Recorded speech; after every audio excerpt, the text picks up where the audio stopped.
అందరికీ నమస్కారం. నా పేరు రంగనాథ్. సనాతన శ్రీవెన్నెల యశస్వి యూట్యూబ్ ఛానల్కి అందరికీ స్వాగతం. శ్రీమద్ వికన సమహాగురవే నమః. ఇప్పటిదాకా మనం 10 శ్లోకాల వరకు విష్ణు సహస్రనామ శ్లోకాలని నేర్చుకున్నాం. రోజుకి 2 వీడియోలు చొప్పున వచ్చాయి. అంటే వీడియోకి 2 శ్లోకాలు చొప్పున వచ్చాయి.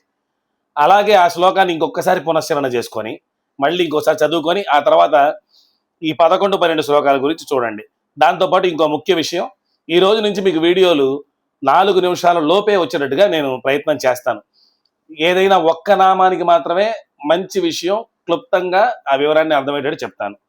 కాబట్టి ఈ విషయాన్ని దయచేసి గుర్తుంచుకొని వీడియో అందరూ చూసి నచ్చితే లైక్ చేసి షేర్ చేసి కామెంట్ చేయాల్సిందిగా కోరుతూ, లైక్ మాత్రం తప్పనిసరి, అల్గోరిథం ఆ విధంగానే ప్రవర్తిస్తుంది. ఇక శ్లోకంలోకి వెళ్దాం. అజ సర్వేశ్వర సిద్ధ సిద్ధి సర్వాదిరచ్యుత వృషా కపిరమేయాత్మ సర్వయోగ వినిశ్రుత వసుర్వసుమనా సత్య సమాత్మా సంమిత సమః అమోఘ పుండరీకాక్షో వృషకర్మ వృషాకృతి. ఇది శ్లోకం. ఈ శ్లోకాలకు పదచ్ఛేదం ఫాస్ట్గా చూసేద్దాం.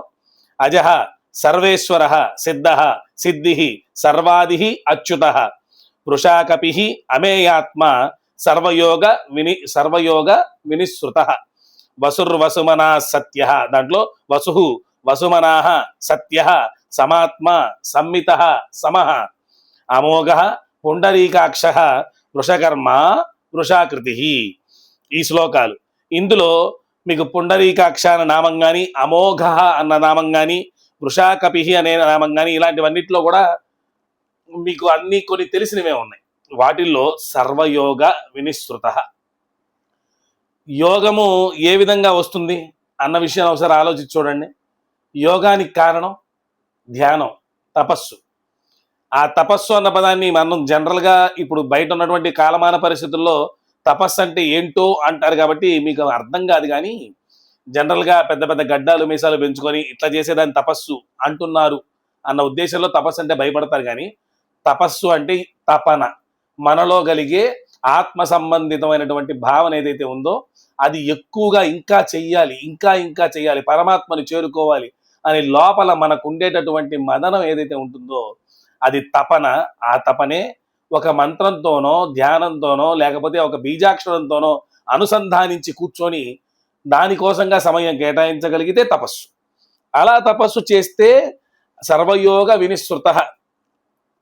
మొత్తం యోగం ఇవ్వడానికి కూడా సర్వయోగములను అందించగలిగినటువంటి వాడు అయినటువంటి శ్రీమన్నారాయణుడి యొక్క దివ్య అనుగ్రహ ఆశీస్సులు మనకు కలుగుతాయి.